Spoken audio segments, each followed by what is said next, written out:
This is Karen with NewClevelandRadio.net, and it is time for Care Notes with Doug Wilber from Cherished Companions. And Doug, it seems like we've been talking about COVID for a lifetime at this Mhm. point.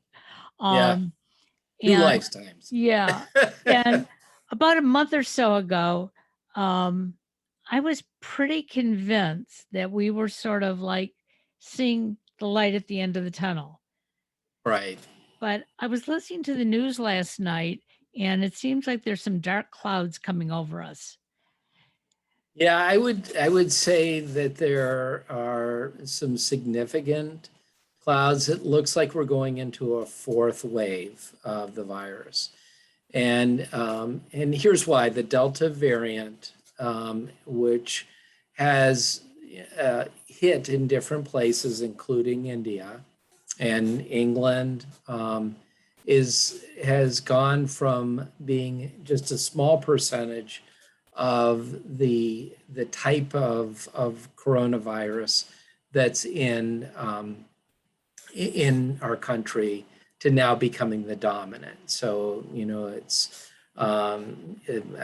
80 plus, 86 plus percentage of the cases are now the Delta variant. And so that is causing a problem because we're getting some breakthrough issues with the people who are vaccinated, and that's the problem with this is the fact that that there are some issues even if you've been vaccinated, and that's where I think that in the past or not the past, gosh, recently we kind of thought, oh, I got the vaccine, and most of us who got the vaccine sighed, a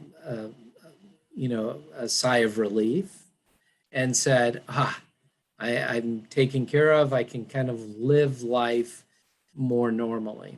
And and the CDC just came out and are recommending masks indoors and other things. So we're really seeing that our hopes not dashed, but have been altered Sure. at least for a while.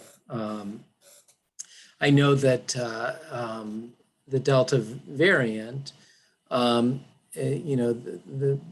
kind of give you the reason. Obviously, Okay. the vaccine was based on the original variant, largely, um, and it worked very effectively.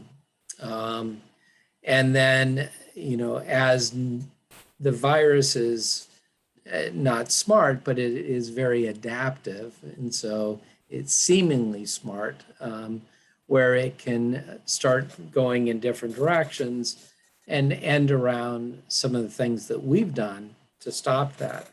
And my reading and even though I'm very scientific, I'm relying on others for the data that I have. But what seems to be happening, or what they are theorizing is happening, is if you've had the vaccine, you're able still to build a load. And what at least the theories right now is happening is that, or belief is that you probably can then pass it on to others. And the reason it's happening is it seems to be multiplying very quickly, sort of in the nose area. And as it replicates quickly in that nose, it'll initially kind of overwhelm the ability for the body to fight that. So it does a really good job at replicating in the nose, and then it is, it overwhelms initially that immune response, because of how quick it acts. So, and have you heard any of this before? Is what Well, was going I on? I heard so there's a news station that my husband listens to, um, and they just like tell the facts. I mean, there's no commenting, and we sort of heard some of this last night, and I reached out to a doctor friend of mine because I wondered if, because allergy season seems to be really huge this year. I mean, people who didn't even think they had allergies are sneezing and coughing and their nose is running. And I asked if that's possibly what is happening with this virus because we're sort of worn down. And he said that, you know, his science information that he has is that that is a good possibility because you think, oh, it's my allergies. I don't need to wear a mask. It's my allergies. I can go to work. Right. It's my allergies. Yeah, I didn't wash my hands. No big deal. And he said, what we learned this past year is what we still should be doing now. If you feel that miserable, whether it be, the flu, the virus, or allergies, you shouldn't be going out in public. Right. Yeah. And now here's kind of the good news part of it. So you have the replication, the overwhelming, but it seems like the body then it kicks in and it starts responding and producing the antibodies that are necessary to fight off the worst of the infection. So the good news for those who've gotten the virus, the vaccine, is that, it seems like the body is then able to do a response. And so what we're finding is that people aren't getting as sick. And so the most important part, the reason we have vaccines, the reason we have, the biggest concern isn't so much getting sick. All of us, have that possibility of getting Sure. the flu and, colds and other things like that. We just don't want the flu or the colds to kill us, Right. You and, got and it. that, so not that we want a flu or a cold or anything like that, but we are used to saying, okay, that's a part of living. Is I may, by going out in public or doing different things, get this Right. and then have to deal with not feeling well, but not necessarily, going to the hospital. Sure. And so hospitalizations are very much lower for the folks that have had the vaccinations, and severe illness also is lower. So that's the good part about it. So those who have had vaccines, have a lot of protection, even though they may get a load. Where the concern is a little bit is that they now are carriers. So the possibility of infecting others is there. Now, one of the things that I think people have to understand is most masks, the masks that most of us are using, are not to protect us. Right. They're to protect others. And I cannot tell you how often even,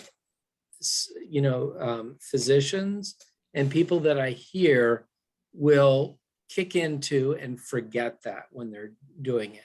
It is about protecting others. So the CDC is now recommending masks, not per se to protect those individuals that have the vaccine, from getting it from others. It's so that if they happen to get the virus, they're not giving it to others. And so, and that is protecting others. So it's really more service that we wear a mask. I'm trying to protect you, you're trying to protect me. Right. And in this particular case, we're really ultimately, probably when you boil it down, trying to protect those that are most vulnerable, those who are immune compromised, who have issues that where they could really get sick. Sure. And regardless even of vaccine status, they have a much higher vulnerability. And for those who haven't had the vaccines as well, to protect them.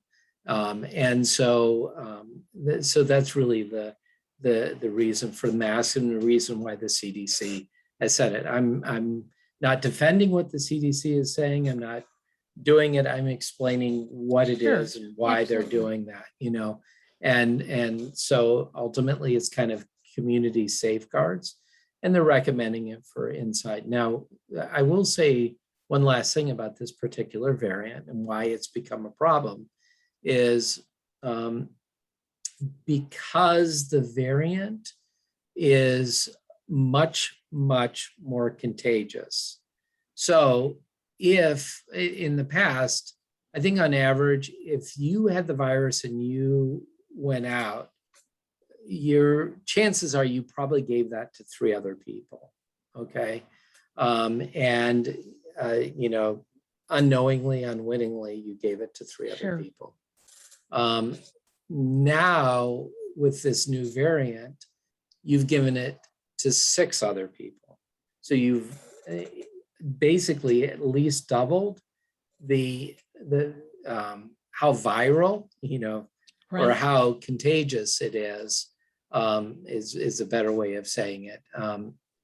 How contagious this is to other people, and so that means it's going to spread really quickly, and so the masks again are meant to tamp things down. Now, does anyone want to wear a mask? Absolutely not. We are so sick of masks. We're so sick of all of this stuff that even the idea of it makes most of us just almost sick to our Right. stomachs, for it. But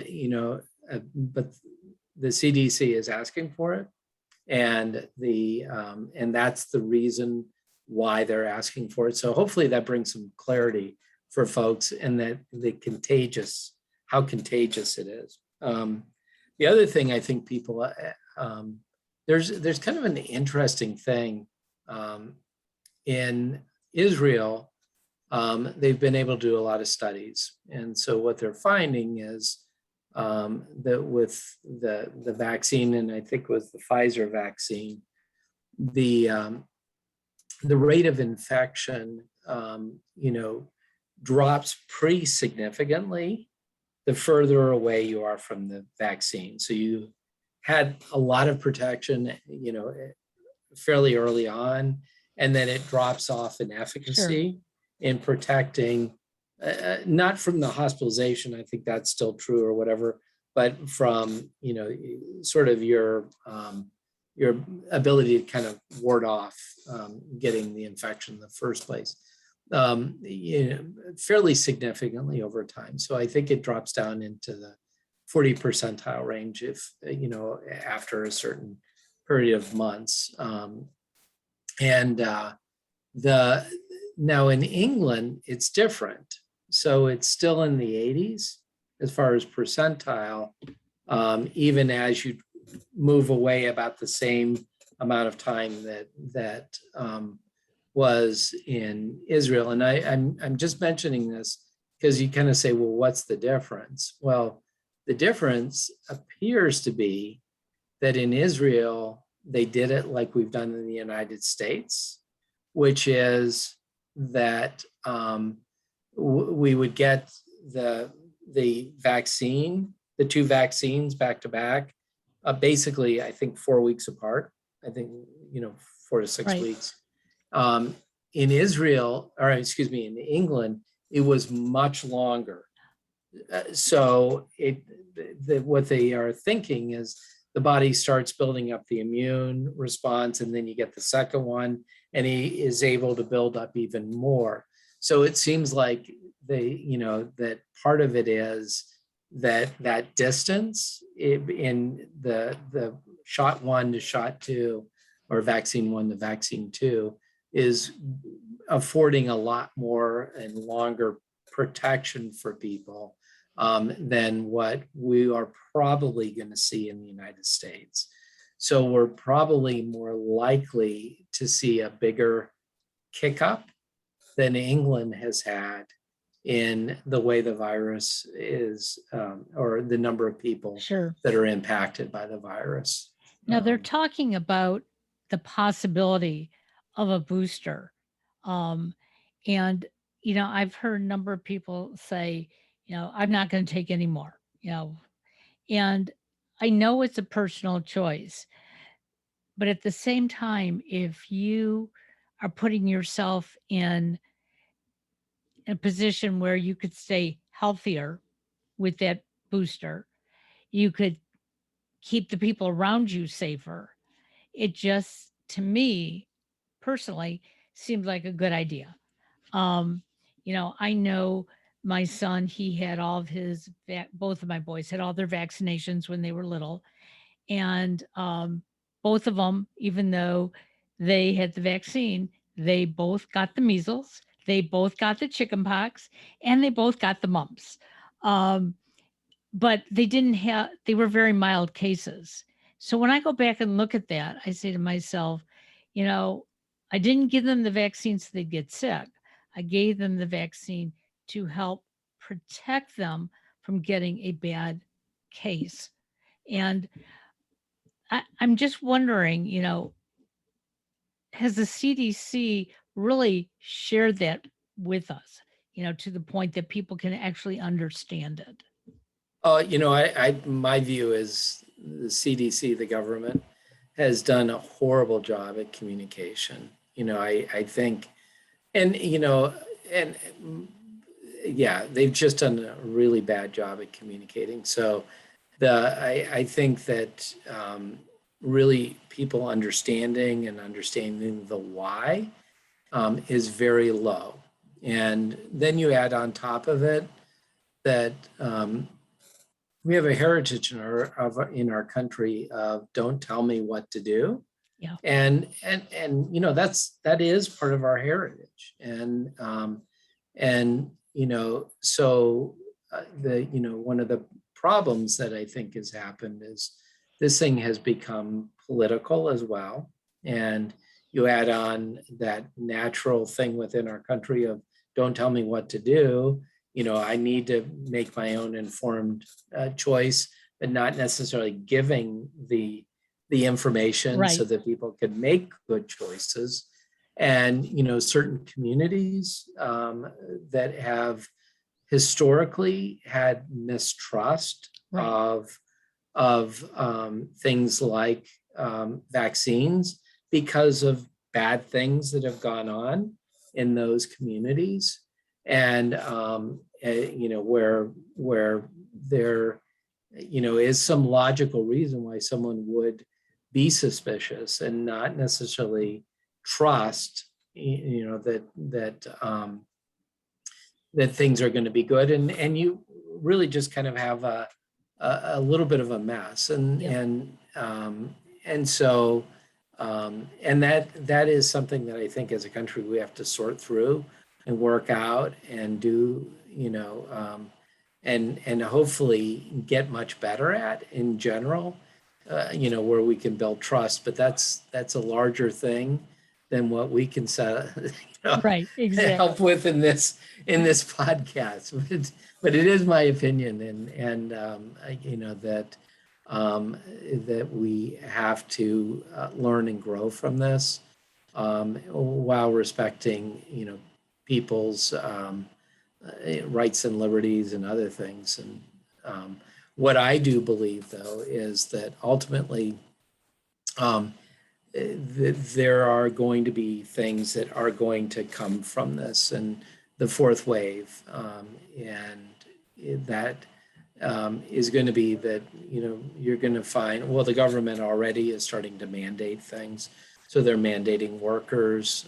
The VA has now said that essentially their workers have to get the vaccine. More companies are beginning to say that. The Justice Department is doing it. So there is going to be, and all of this is in response to the fact that things are kicking up again in this situation. Exactly. Yeah. So how is it for your caregivers? I mean, for the past year, I know they were very diligent. They were wearing their masks. They, wore gloves when needed. Um, they did all those things to keep their clients safe, but also to be safe from the clients. Um, and like you said, a month or so ago when it was like lifted. Oh, if you've had your vaccine, you don't have to wear a mask.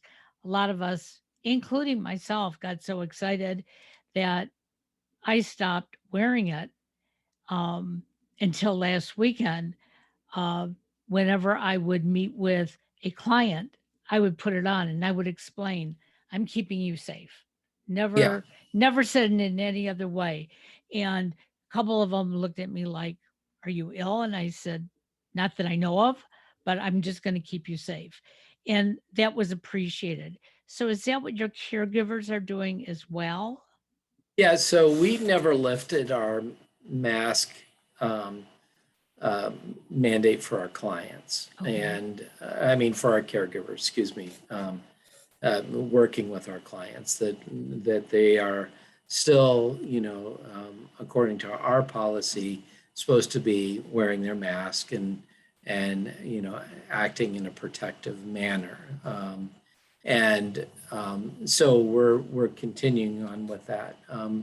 And I think that that said, I'm hoping this will be,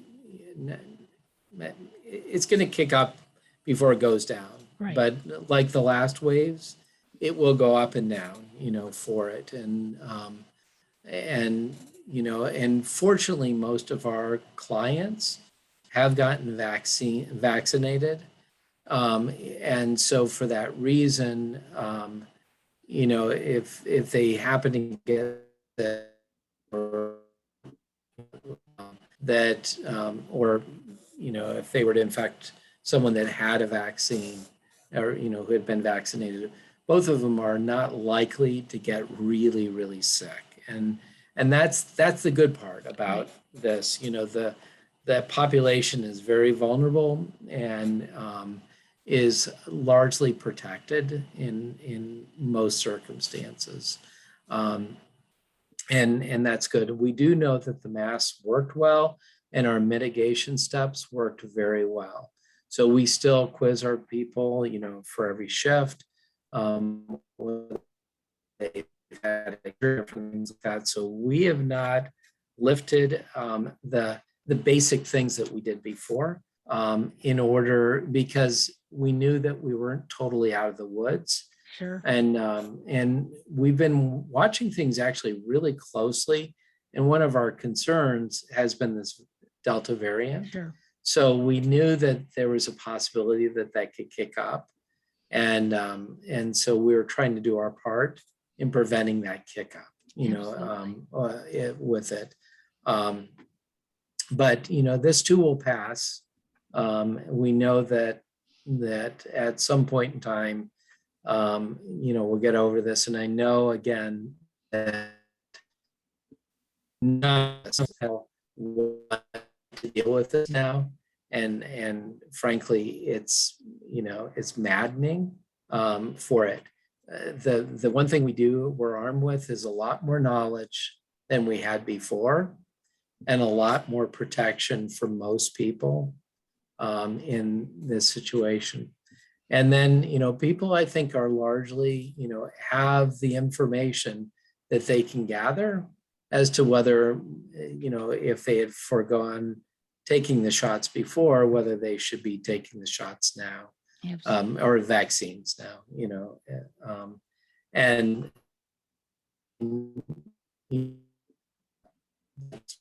one of those things that were, I think that some people are rethinking what they were doing before. And I have a feeling more people will rethink it because, the variant is enough that where they might have felt safe, before, they feel like it's the time. And that's something that they will end up, making that choice, Absolutely. one way or another, but doing it.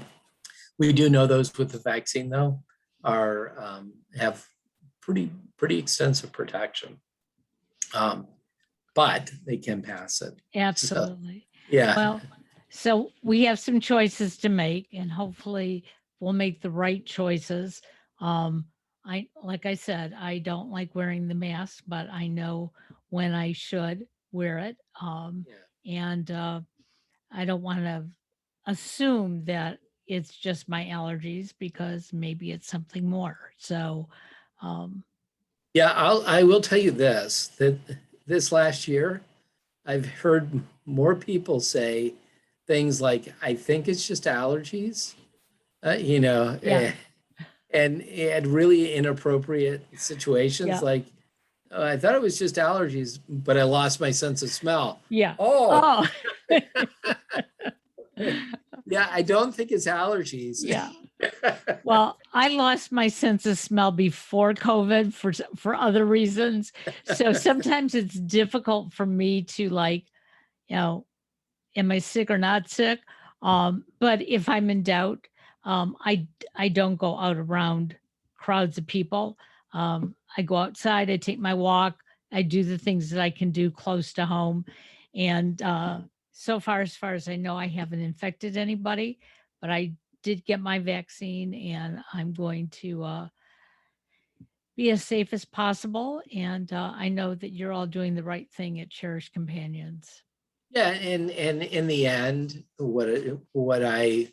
my hope in doing this is not to rehash stuff that I don't want to rehash. It's to bring new news to an audience that might not have the news, and also to give information, because ultimately people have to make choices.